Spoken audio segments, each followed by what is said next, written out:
Novena y'obusaasizi bwa Katonda, olunaku olwokubiri.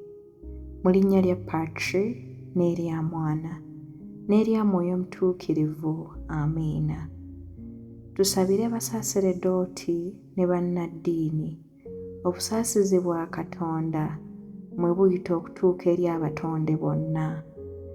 Ayi Yezu omusaasizi, gwe nsibuko ya buli kalungi konna, yongera ebitone by'enneema mu myoyo gy'abasaaseredooti ne bannaddiini, basobole okukola mu nnimiro yo nga basaanidde, babazeemu ebibala, ate olw'ebigambo n'ebikolwa byabwe ebirungi, bakoleeze mu bantu bonna omuliro ogw'okugulumiza obusaasizi bwa Katonda. Kitaffe ali mu ggulu, erinnya lyo litiibwe, obwakabaka bwo bujje, by'oyagala bikolebwe mu nsi nga bwe bikolebwa mu ggulu. Tuwe leero emmere yaffe eya buli lunaku, otusonyiwe ebibi byaffe nga naffe bwe tusonyiwa abatukola obubi. Totutwala mu kukemebwa, naye tulokole mu bubi, amiina.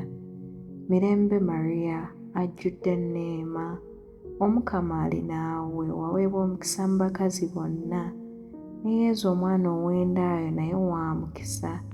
Maria omutuukirivu nnyina Katonda, tusabire ffe aboonoonyi, kaakano ne mu kaseera ak'okufa kwaffe, amiina. Ekitiibwa kibe ekya Patri n'ekya Mwana n'ekya Mwoyo Omutuukirivu, nga bwe kyaliwo olubereberye na kaakano ne bulijjo, emirembe n'emirembe, amiina. Ayi Kitaffe ataggwaawo, tunuuliza ekisa abaweereza b'omu nnimiro yo, anti gy'emyoyo gy'abasaaseredooti ne bannaddiini, abaganzi nnyo ab'omwana wo Mukama waffe Yezu Kristu. Banyweze n'omukisa gwo era bafunire okutangaazibwa mu ngeri ey'enjawulo, basobole okukulembera obulungi abantu bo, batuuke ku kulokoka era babasembeze eri obusaasizi bwo, amiina. Mu linnya lya Patri n'erya Mwana n'erya Mwoyo Omutuukirivu, amiina.